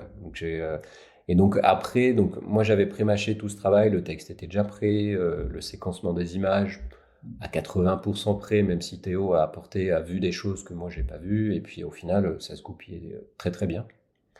Donc je lui ai proposé une maquette au début, et à partir de cette maquette, Théo a apporté d'autres choses, notamment parce que je voulais, par exemple, moi je voulais que la couverture soit vraiment dans la tradition la plus classique du livre photo, avec une couverture rigide, toilée, avec une photo embossée sur la couverture et juste le titre et mon nom en première de couverture. Mais je voulais apporter aussi plus d'agitation à l'intérieur. Comme le sujet, c'était vraiment ça, donc je voulais apporter cette agitation plus dans le contenu que dans la forme et la couverture du livre. Et Théo a très bien capté ça. Il a apporté de différentes manières, notamment de ne pas mettre le texte au début. On commence le livre avec des grandes doubles pages bien fortes, bien contrastées, sur une bonne partie Donc le titre n'arrive quasiment qu'au premier tiers du livre. Donc on voulait que le lecteur il puisse ouvrir le livre, il soit un peu impressionné par ces premières images un peu saisissantes, et puis de ne pas comprendre exactement de quoi il s'agit. Et puis au fur et à mesure qu'il avance, il y a un peu plus de douceur qui arrive par la suite. Et puis il découvre le texte aux 2 tiers du livre. Donc il y a eu ça, il y a eu l'utilisation de 2 typos différentes, une pour l'anglais, une pour le français. Même si elles sont assez similaires, mais ça se voit qu'elles sont différentes. Des structures de pages différentes. Pour l'anglais, ça a été une structure un peu en magazine, et pour le français, c'est une structure très classique, roman, avec des numéros de pages. D'ailleurs, c'est les seules pages où il y a des numéros, c'est celles où il y a du texte. Et donc voilà, donc on a apporté un peu cette agitation avec de la mise en page, de la variation de rythme pour apporter un peu plus de dynamisme dans la lecture du livre, quoi. Mhm.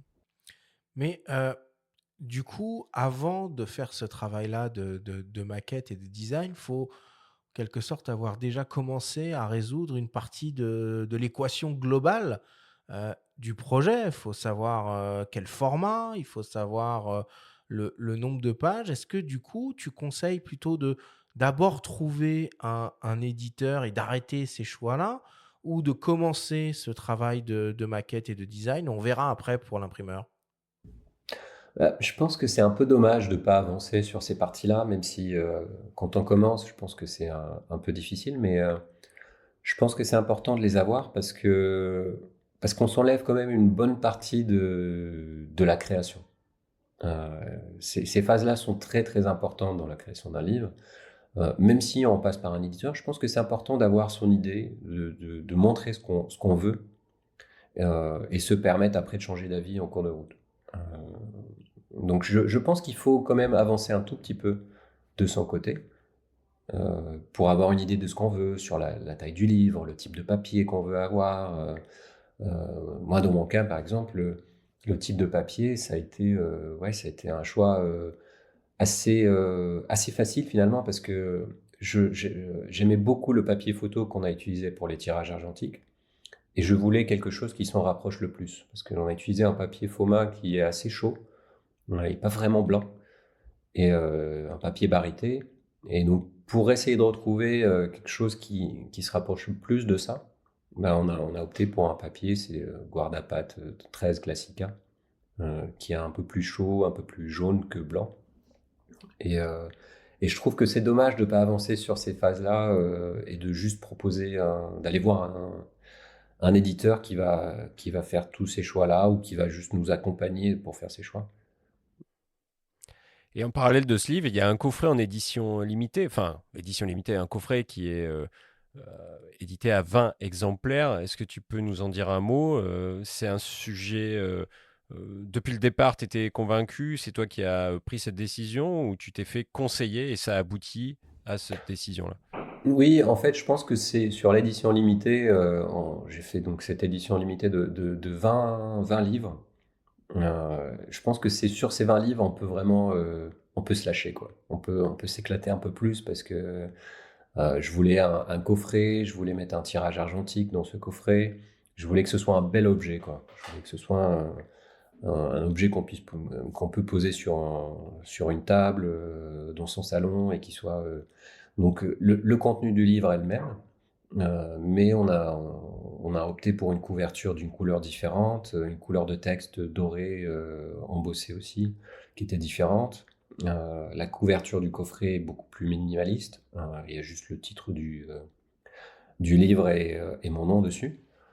Et ça a bien sûr un coût, mais en fait l'avantage d'avoir une édition limitée, numérotée, signée, avec un tirage aussi, c'est que ça peut être rentable aussi. D'un point de vue financier, ça peut servir le livre qui est imprimé en 500 exemplaires. Parce que c'est forcément vendu plus cher. Oui, Parce qu'il y a 340 euros en l'occurrence, c'est ça. 340 euros contre 59 euros pour la version normale. Donc, je pense que d'un point de vue purement budgétaire, ça peut servir le projet d'impression à plus large échelle à 500 exemplaires. Donc,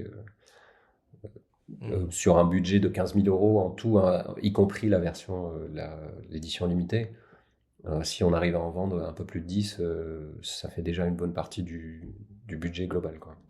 Alors, dans le processus d'auto-édition, il y a naturellement la partie fabrication du livre qui se passe chez l'imprimeur.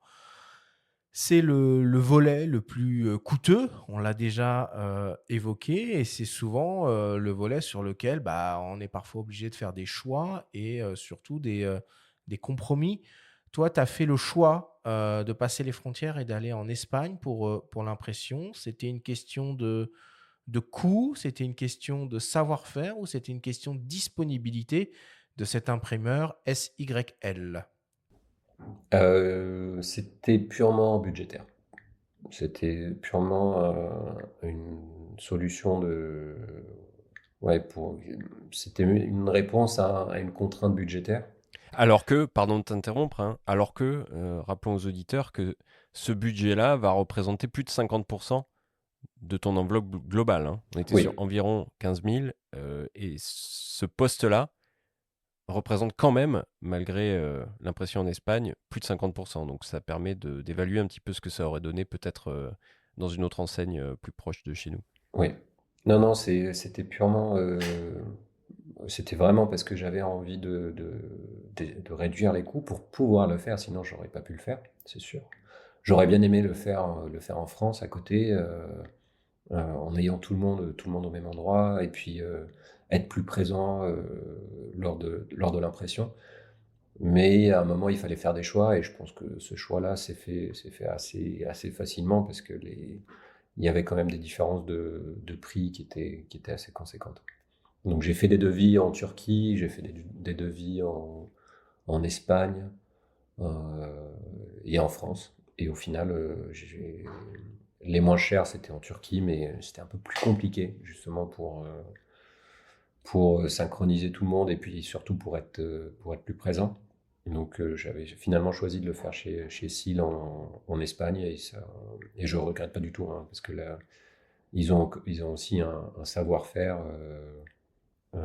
qui est assez reconnu, et puis j'ai des amis qui ont fait chez eux et qui étaient très, très satisfaits. Et Théo avait déjà travaillé avec eux sur d'autres projets, donc ça m'a vraiment rassuré de le faire comme ça. Et comment ça se passe du coup, le travail avec l'imprimeur? Donc tu as évoqué le choix du papier qui devait s'approcher en termes de rendu, de perception visuelle, et puis peut-être même un peu de toucher de l'expérience que tu avais sur tes tirages argentiques, le choix du procédé. Comment s'est passé cet accompagnement pour préparer cette fameuse phase de production? Alors, pour le papier, pour ma part, moi je connaissais, en fait, j'avais déjà proposé un papier à l'imprimeur que je connaissais déjà, mais ce papier n'existait plus. Donc, de là, on est parti vers une autre question, c'est est-ce qu'il y a un autre papier sur le marché qui se rapproche de ce papier-là? Et puis, donc, à partir de là, l'imprimeur m'a envoyé des échantillons. Et donc j'ai pu toucher le papier, voir la couleur, et comme ça, ça aurait été plus facile d'aller directement chez l'imprimeur s'il était à côté, justement, pour pouvoir avoir plus de choix. Et puis, comme l'évoquait Escourbiac tout à l'heure, ils ont je sais pas combien de milliers d'échantillons de papier, mais je pense que ce qui m'a aidé, c'est que j'avais déjà une idée de ce que je voulais. Donc ça a réduit beaucoup le champ des possibles, quoi. Et par contre, pour la photogravure, tu t'es adressé à quelqu'un d'autre, tu n'es pas passé par l'imprimeur. Pourquoi ce choix? Donc tu as fait appel au service des artisans du regard, à Paris en l'occurrence. La photogravure, en fait, c'était une proposition de Théo Miller, de faire un devis quand même avec les artisans du regard, même si l'imprimeur proposait déjà ce service de photogravure. Alors, peut-être juste avant que tu rentres dans le détail, est-ce qu'on pourrait réexpliquer à nos auditeurs, c'est quoi finalement cette étape de photogravure? Parce que je suis pas sûr que tout le monde soit très au fait de cette étape-là Mm. qui est indispensable quand on imprime un livre. Donc, la photogravure, déjà, pour expliquer ce que c'est cette phase de préparation des fichiers. Déjà de les passer en duotone parce que sur une presse d'impression, en fait, on a deux encres. Contrairement à une impression au jet d'encre, on va avoir plusieurs encres, on peut avoir quasiment toutes les nuances qu'on veut, mais là, sur une presse, on a une image qui est constituée de deux encres, quand on fait de la bichromie en tout cas. On peut le faire en trichromie ou en quadrichromie, mais le moins cher et qui donne vraiment des résultats qui sont pas mal du tout, c'est la bichromie. Et donc le travail des artisans du regard qui ont fait la photogravure, c'était justement de préparer les fichiers, donc de les faire passer donc je ne sais pas si ça se dit en français, en bichromie ou en duotone. Et puis de choisir justement, on va partir sur un noir, sur des nuances de noir. Et puis à côté, on va choisir un gris qui peut être légèrement coloré. Donc on va choisir un Pantone sur un échéancier comment on appelle ça déjà, sur un catalogue des différentes couleurs Pantone, parce qu'on peut être sûr quand on choisit une couleur, l'imprimeur va avoir exactement la même avec son code. Et donc nous dans notre cas, pour retrouver donc cet effet du papier chaud argentique, on a choisi un Pantone un peu plus jaune, un peu plus orange, qu'on a rajouté au noir. Et donc le travail de l'entreprise donc, qui fait la photogravure, c'est justement de préparer ça, de préparer les fichiers pour qu'ils puissent être imprimés sur les presses, et puis d'apporter justement cette phase Là, pour ma part, c'était des scans de tirage argentique, donc c'était surtout de s'assurer que les scans sont harmonieux, qu'on a la même densité à peu près sur toutes les images du livre. Et donc, pour faire ça, on est obligé de passer sur toutes les images du projet. Et donc, je l'ai fait finalement avec les artisans du regard. Donc, c'était une proposition de Théo Miller qui les connaissait. Bizarrement, ils étaient moins chers que l'imprimeur. Et puis, c'était rassurant pour moi d'avoir quelqu'un à Paris, des gens dont c'est le métier, qui font que ça quasiment. Ils font du scan, ils ont un savoir-faire qui est vraiment exceptionnel. Donc, ils ont cette expérience et qui sont à côté, qui parlent français. Donc, je regrette pas du tout de l'avoir fait avec eux, en tout cas. Alors, une fois que tous les paramètres sont bien alignés, arrive le moment de l'impression en elle-même. C'est un moment où souvent l'auteur, le photographe est présent dans l'imprimerie pour signer les fameux BAT. Est-ce que tu peux nous raconter l'ambiance qu'il y a sur cette journée? Je crois qu'il y a beaucoup d'attentes en fait. Alors, c'est le jour le plus stressant des 3 dernières années, des 3 années de préparation du projet. En fait, il se trouve que je suis parti de Rio à Barcelone. Je suis arrivé le dimanche soir. Le lundi matin, on a commencé tôt, donc j'étais chez l'imprimeur. Et j'avais mon vol le lundi soir pour rentrer, donc il fallait absolument que tout soit fait là, parce que je pouvais pas me permettre de rester plus longtemps.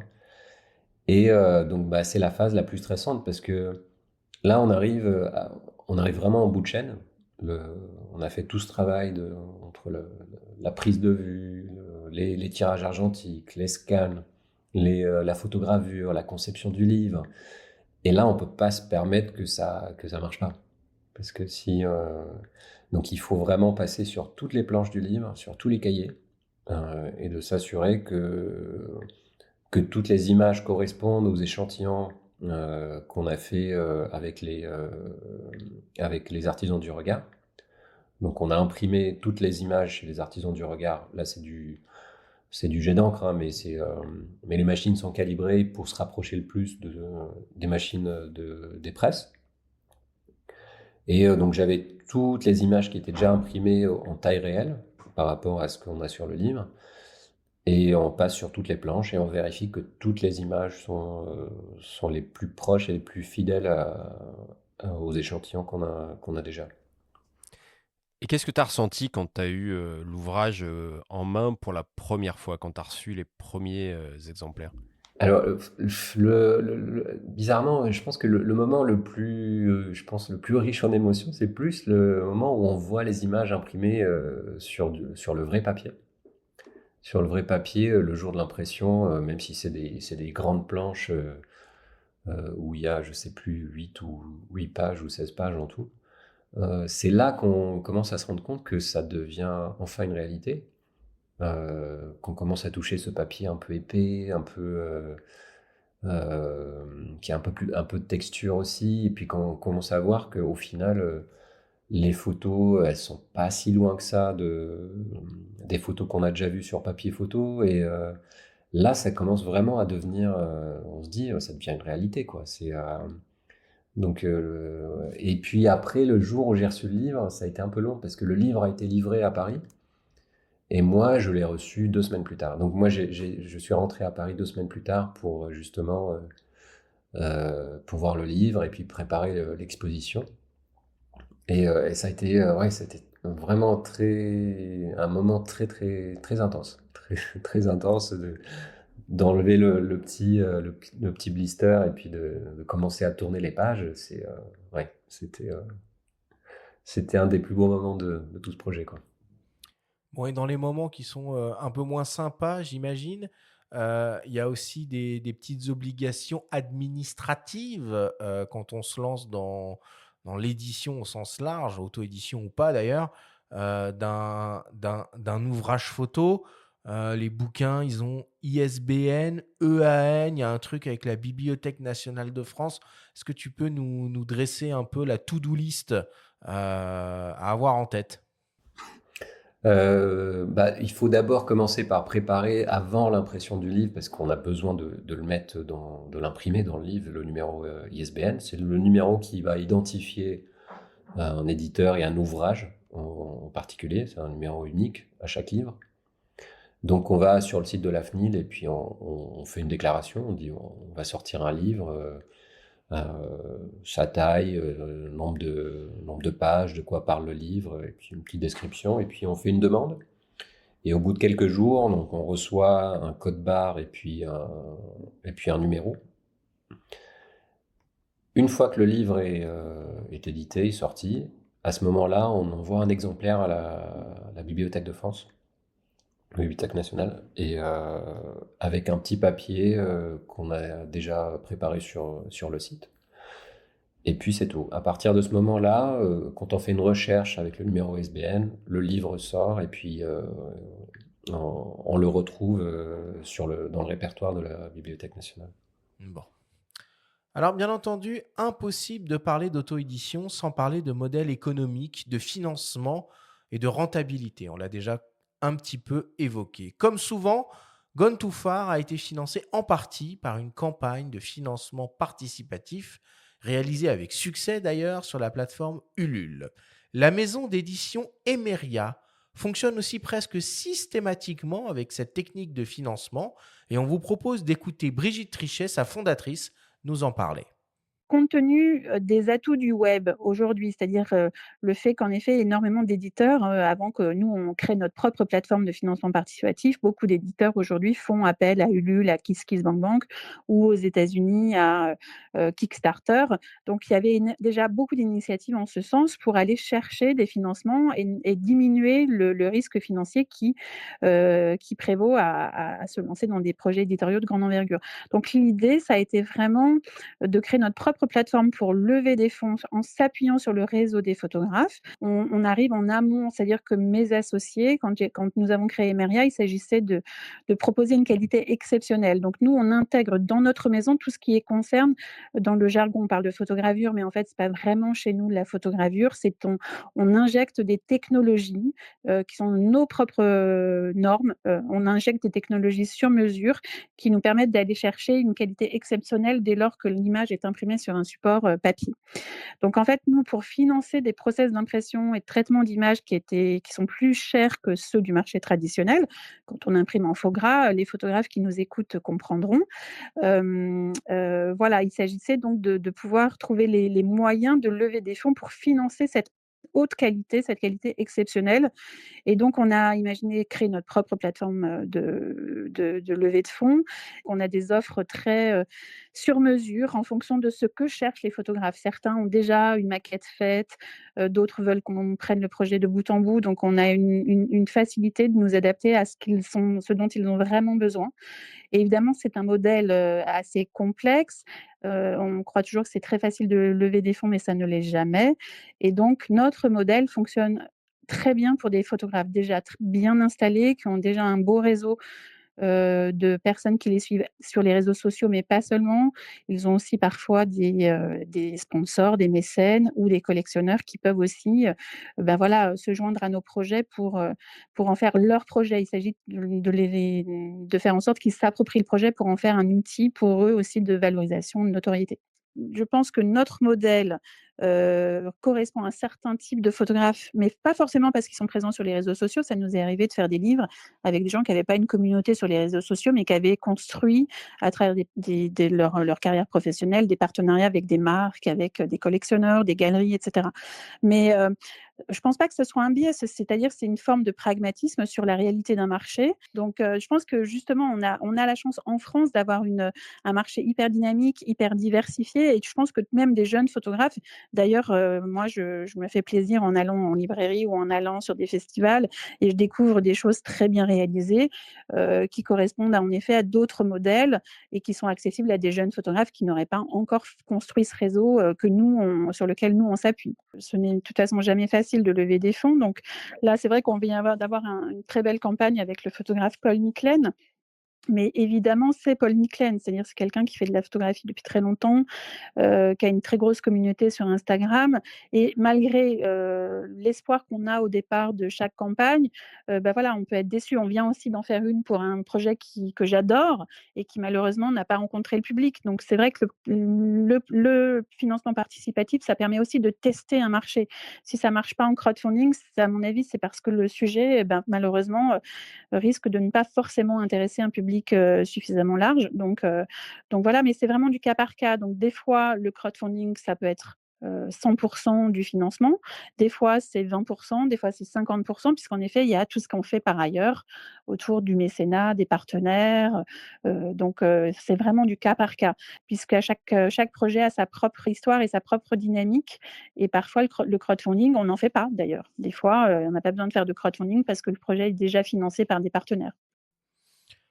Alors, Brigitte, elle évoque le succès de la campagne de Paul Niclaine. Accrochez-vous, ils ont levé près de 712 000 euros avec environ 5 800 contributeurs. Ouais, mais Attention, c'est Paul Niclaine. C'est Paul Niclaine, hein. Il a 5 millions de followers sur Instagram, je pense. Ouais. Oui, figure historique du National Geographic. C'est Ouais. juste un des plus grands photographes actuels. Donc bon, c'est un peu normal aussi. En ce qui te concerne, Atef, c'est une autre échelle, bien entendu, mais tu as tout de même levé plus de 6 000 euros auprès de 52 contributeurs. C'est incontournable, selon toi, aujourd'hui, une campagne de financement participatif pour accompagner un projet comme ça, la production d'un livre en auto-édition? Pour un livre en auto-édition, je pense que oui. Je pense qu'aujourd'hui, les campagnes, moi je les appelle plus des campagnes de prévente que des campagnes de financement participatif, parce que ça participe aussi grandement à la communication autour du livre. Ça nous oblige à commencer justement à faire de la communication en amont,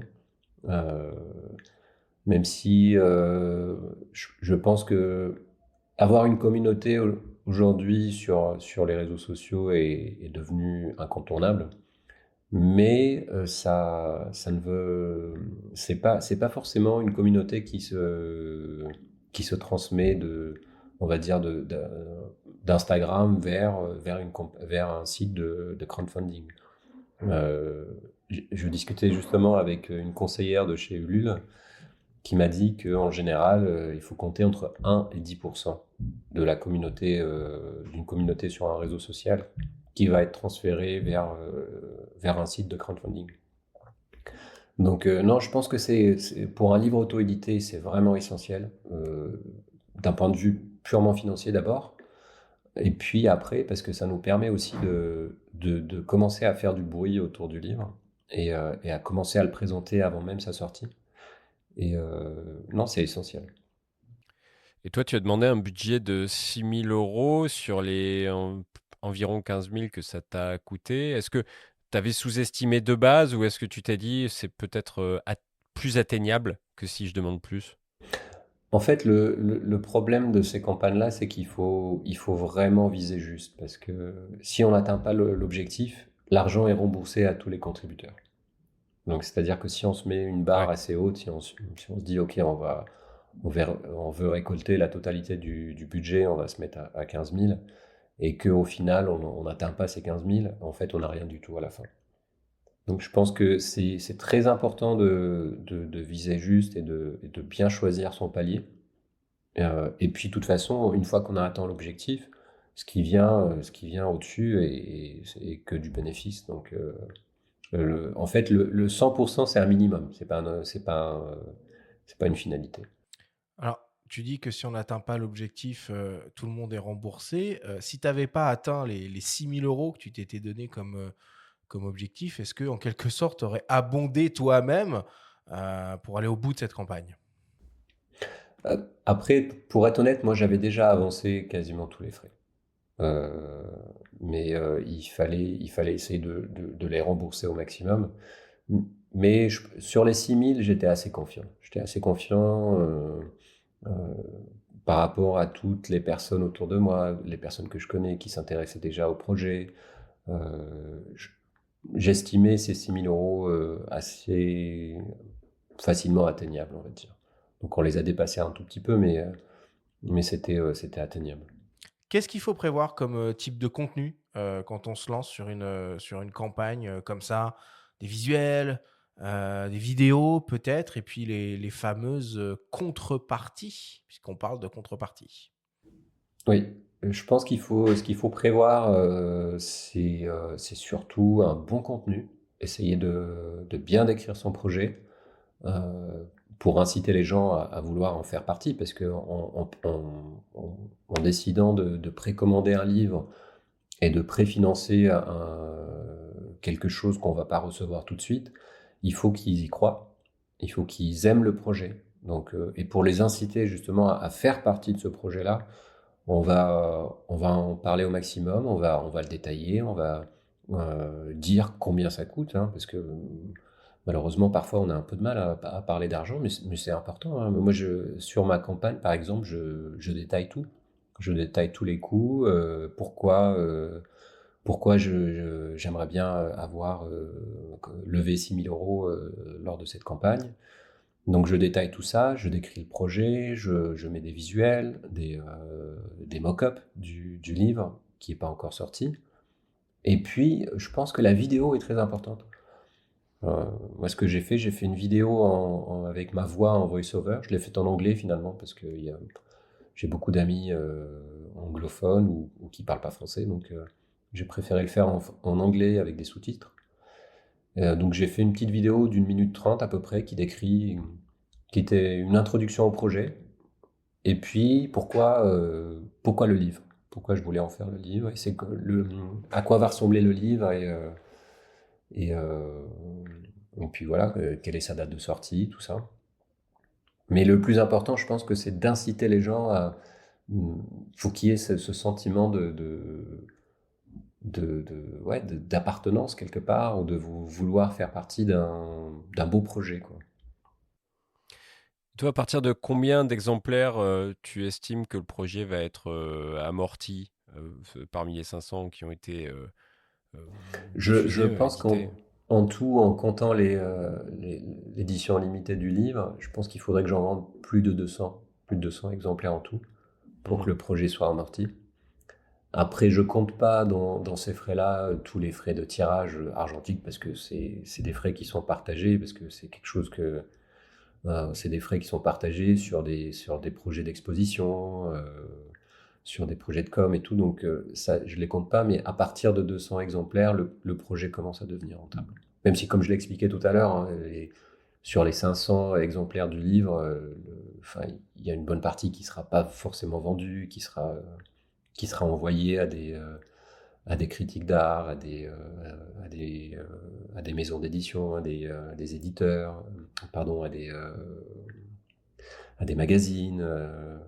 Donc je pense que c'est important de prendre ça en compte dans le calcul, en tout cas.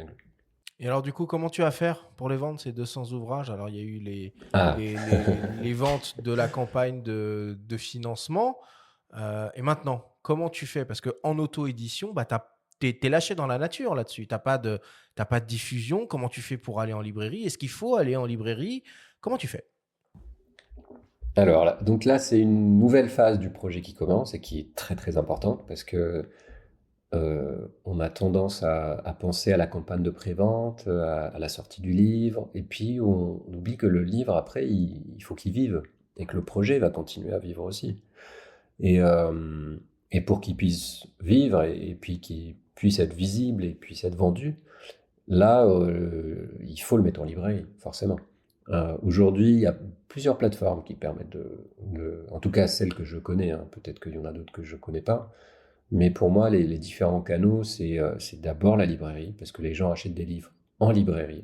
Euh, on peut présenter un livre à des événements ou à des expositions, mais l'endroit où les gens achètent des livres, c'est les librairies, que ce soit physique ou en ligne.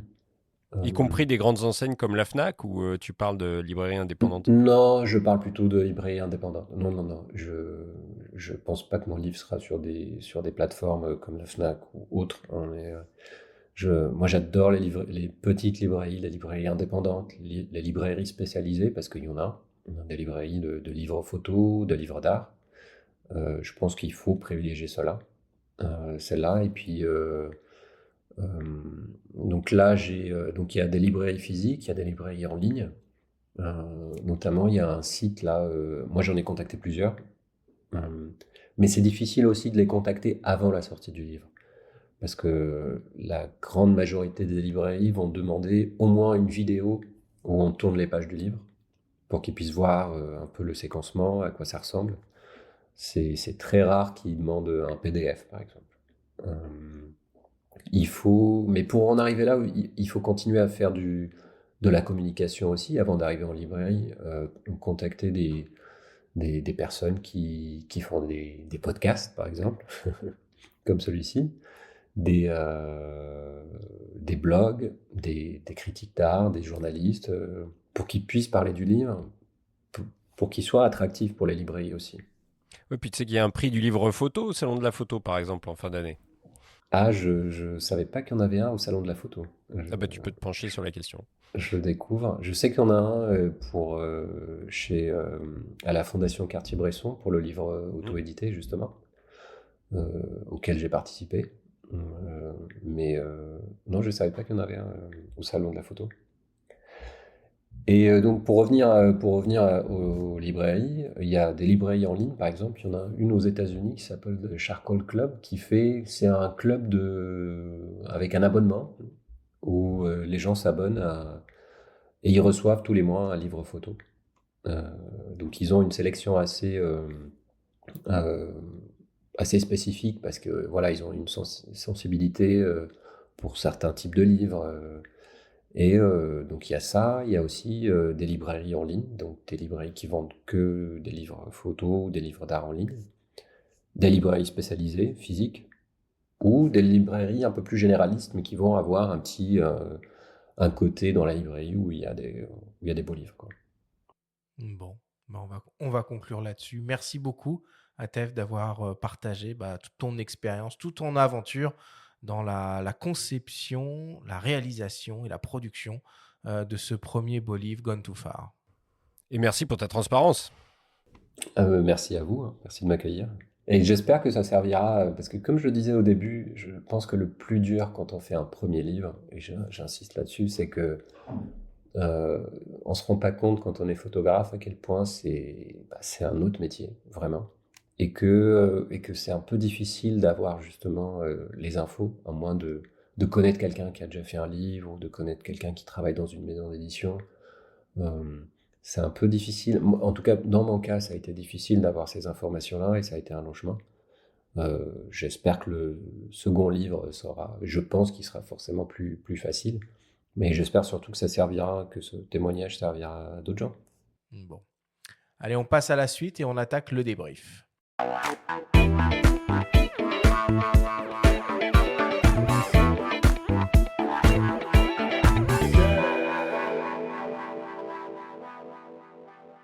Nous sommes toujours avec le photographe Atef Talbi pour cette émission consacrée à la réalisation d'un livre photo en auto-édition. C'est le moment du débrief qui vous est présenté par MPB, la plateforme de référence pour trouver du matériel photo et vidéo d'occasion vérifié et garanti. Acheter mieux, c'est aussi créer en confiance. Atef, si on devait essayer de résumer et de synthétiser tout ce que l'on s'est dit pendant cette émission et cette discussion. Première question, pourquoi as-tu décidé de te lancer dans la réalisation d'un beau livre de ton travail ? J'ai décidé de réaliser un livre parce que je voulais profiter du storytelling que peut apporter un livre justement avec son design, son texte, son séquencement d'images, chose qu'on n'a pas forcément avec juste de la photo. Qu'est-ce qui t'a poussé à choisir l'auto-édition ? Alors, j'ai choisi l'auto-édition parce que dans mon cas, je voulais avoir un peu plus de liberté, déjà dans la création du livre et dans son design. Et puis parce que c'était un peu difficile aussi d'avoir l'attention des maisons d'édition. C'est quoi, selon toi, les avantages et les inconvénients de l'auto-édition ? Les avantages de l'auto-édition, c'est que le livre, à partir d'un certain nombre de livres vendus, le livre peut se rembourser, voire peut devenir rentable. On a plus de liberté dans la création du livre. On a plus de liberté dans le choix par rapport aux personnes avec qui on a envie de travailler sur le livre.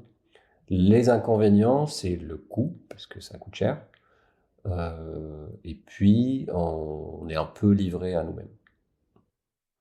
Comment tu as fait pour calibrer le projet économiquement et le dimensionner de manière physique, ce qui concerne le format, le nombre de pages ? En tout cas, pour calibrer le projet, il a fallu faire beaucoup de devis déjà pour avoir une idée sur combien ça peut coûter tout ça, parce qu'il y a beaucoup de coûts. Donc pour les choix de nombre de pages, de couverture et puis de design du livre, on se fait d'abord confiance en choisissant des choses qu'on aime bien. Par rapport au livre qu'on aime, à la taille d'un livre, au type de papier qu'on a envie de mettre dans un livre. Et puis après, par rapport au nombre de photos qu'on a sélectionnées à mettre dans un livre, je pense qu'on fait des maquettes, on fait des tests, et puis on voit jusqu'où on peut aller. Après, le coût aussi de production peut nous obliger à faire des choix pour réduire le prix unitaire d'un livre. Chronologiquement, c'est quoi les grandes étapes de la production d'un livre en auto-édition ? Alors, pour les étapes de fabrication d'un livre auto-édité, je dirais que la première étape, c'est de structurer l'idée, de rassembler ces images, de commencer à faire des sélections, d'avoir une idée sur comment on veut présenter ça. Ensuite, de commencer à travailler sur le design, que ce soit tout seul ou avec quelqu'un. Une fois qu'on a avancé sur le design, on fait des devis pour savoir combien ça peut coûter à l'impression mais aussi à la photogravure.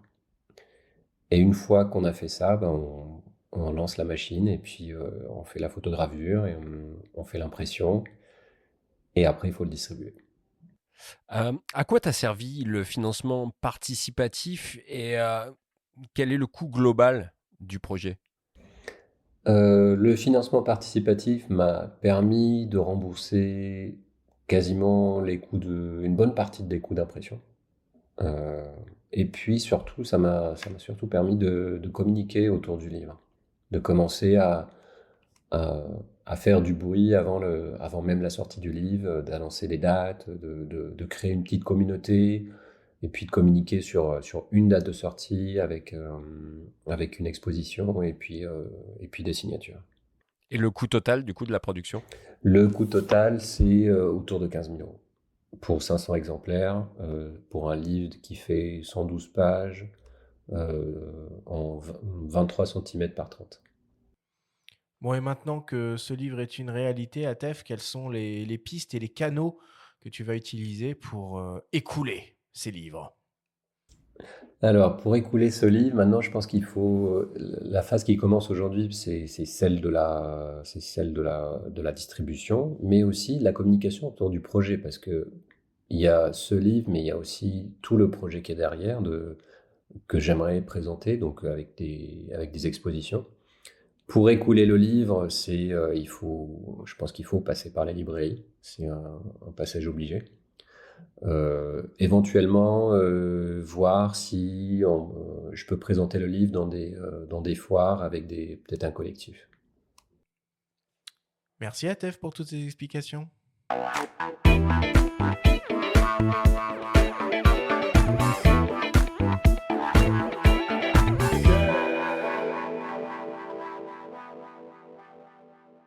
On attaque la dernière partie de cette émission avec le traditionnel quiz.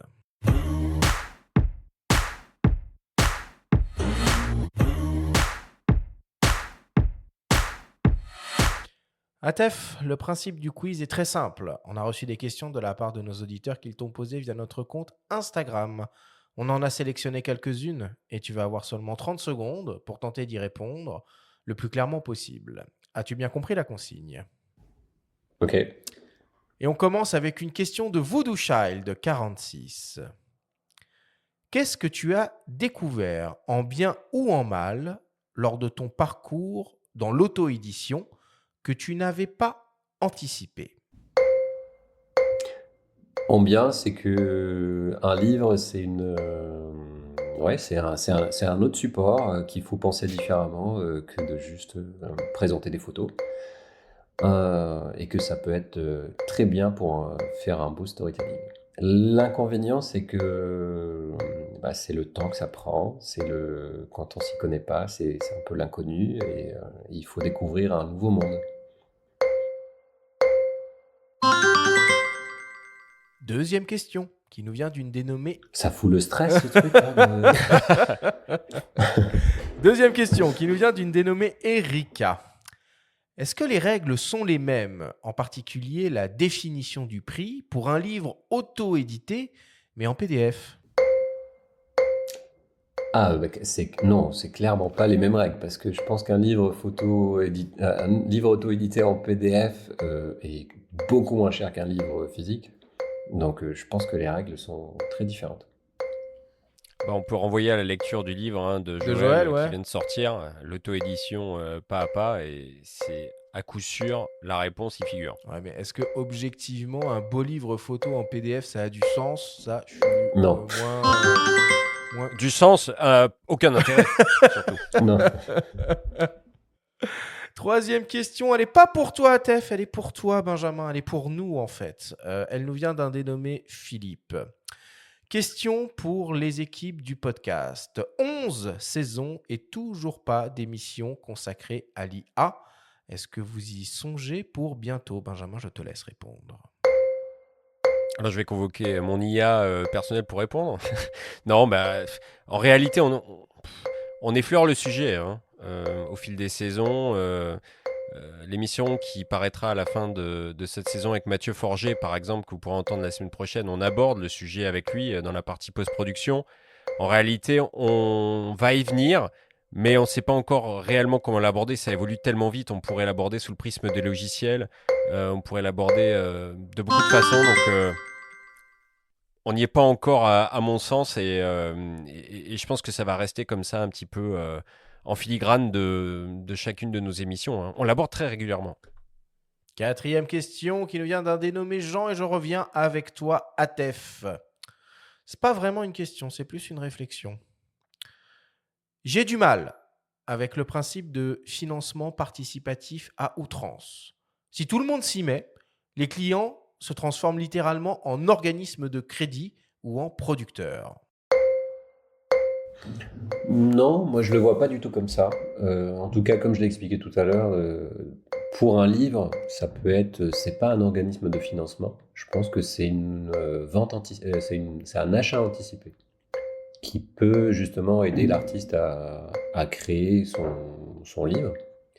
Et ça permet, donc ça permet à l'acheteur d'acheter un livre un peu en avance, souvent avec des prix plus attractifs, mais ça permet aussi à l'artiste de financer son projet et de prendre moins de risques financièrement. Ouais, mais je comprends quand même un peu ce qu'il veut dire. Alors, la démarche paraît très logique pour ce genre de projet en auto-édition, mais quand on voit un restaurant, un coffee shop ou Peak Design qui finalement annonce et lance tous ses produits via une campagne de financement participatif, alors oui, c'est de la prévente, mais au bout d'un moment, je trouve que le discours tenu est un peu fatigant, mais ça n'engage que moi. Ouais, après Brigitte, elle a dit quelque chose de très intéressant, Brigitte Trichet-Desmaria, elle a aussi dit que ça permet de jauger un marché quelque part.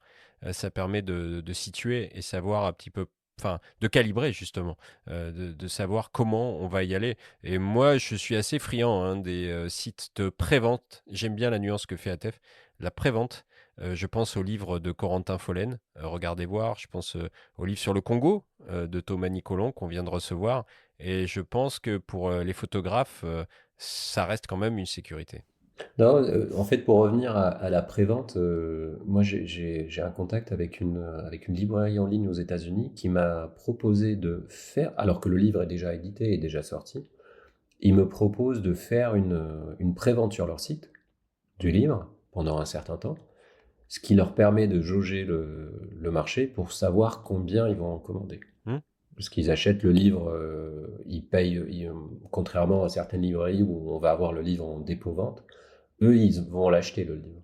Donc, avant de l'acheter, ils préfèrent voir combien ils vont en vendre. S'ils en vendent 10 en pré-vente, ils vont en commander 15, 16, alors que s'ils en vendent 2, 3, ils vont en commander beaucoup moins.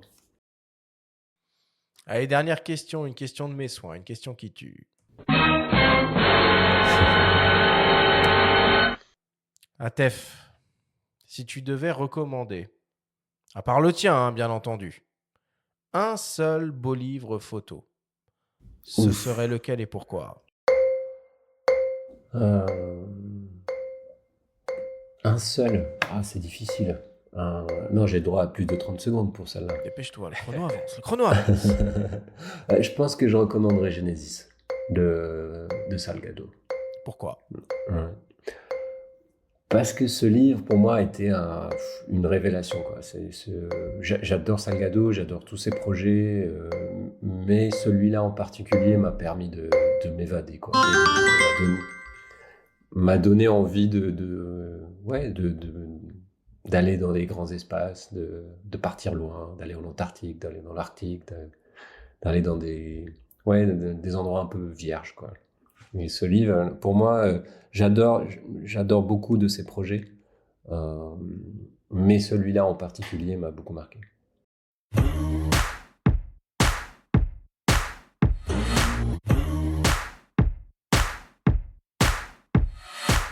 On est désormais à la fin de cette émission. Atef, merci infiniment d'avoir accepté notre invitation et surtout d'avoir partagé en toute transparence et avec beaucoup de pédagogie, finalement, tout ton processus de découverte et de production de ton premier beau livre, Gone Too Far, en auto-édition. Mis à part ce livre, Atef, quelle est ton actualité en ce moment?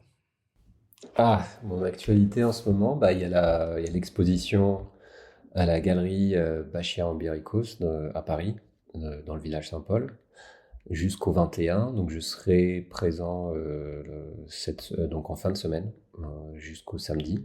Donc n'hésitez pas à venir voir le livre, voir les vraies photos, les vrais tirages argentiques accrochés au mur. Ensuite, donc il y a la suite, c'est justement de faire en sorte que le livre soit le plus distribué possible, quoi. Et je rentre au Brésil.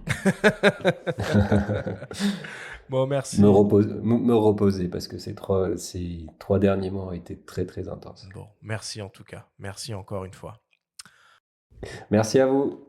La semaine prochaine, pour clôturer en beauté cette saison 11 du podcast Faut pas pousser les ISO, nous vous proposerons une émission exceptionnelle au coin du feu en compagnie du photographe Mathieu Forget. Merci à tous de nous avoir écoutés. Prenez soin de vous et on se retrouve la semaine prochaine.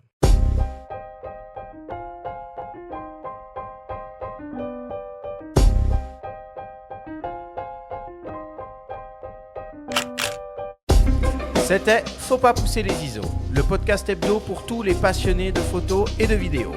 Toutes les semaines, retrouvez Arthur Azoulay, Benjamin Favier et leurs invités pour parler de sujets matos, techniques et inspiration. Cette émission vous a été présentée par MPB, où tu peux acheter, échanger ou vendre ton matériel d'occasion en toute sérénité. Va jeter un œil, c'est peut-être là que t'attends ton prochain boîtier. Abonnez-vous à notre chaîne et retrouvez l'intégralité de nos émissions depuis toutes les plateformes d'écoute comme Spotify, Apple Podcasts, Deezer, Amazon Music et YouTube. Si vous aimez notre podcast, n'hésitez pas à liker, à vous abonner et à nous laisser un petit commentaire. Rendez-vous mardi prochain pour un nouvel épisode. D'ici la fête de la photo et n'oubliez pas, faut pas pousser les ISO.